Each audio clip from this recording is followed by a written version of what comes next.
says that God answered his prayer and sent an angel down with a ring to give him a ring, and that ring gave him power over the spiritual world. And Solomon uses it in what seems to be an attempt to help humanity.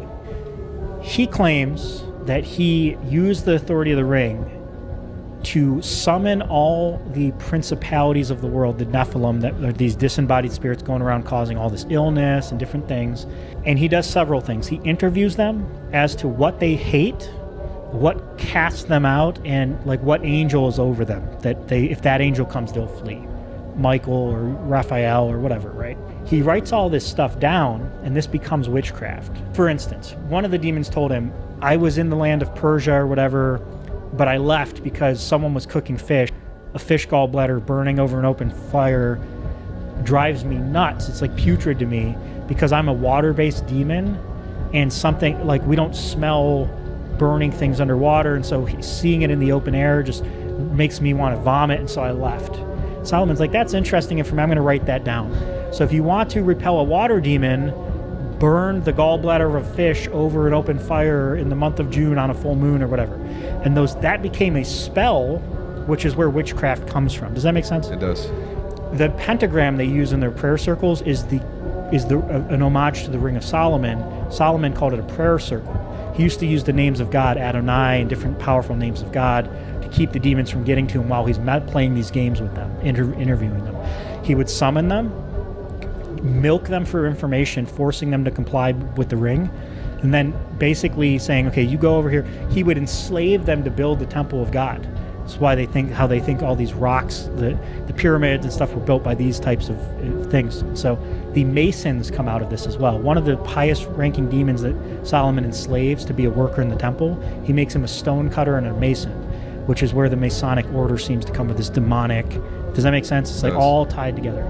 So Solomon summons all these guys, writes down a list of everything they hate based on starts to categorize and map out the spiritual world for the sake of humanity being able to control them.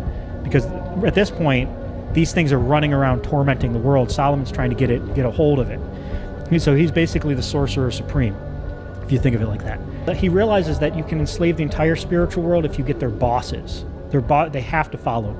And now you've cleared the world of demons, and guess what he trapped them in? What? A brass vessel, a lamp. This is where the legend of genies comes from. It's also the idea of Pandora's box. All the evil of the world trapped in one little bitty vessel, right? He throws it into the lake, drowning them. The world prospers. His kingdom prospers. Everything's good. No evil, no wars, no nothing. Humanity, hearing the legends of this, start trying to dive the sea to figure out how to get this lamp back up so they can release these things so that they can manifest. This is like literally manifestation. That's why it's so dark and deep. Very ancient roots to these things. They want stuff.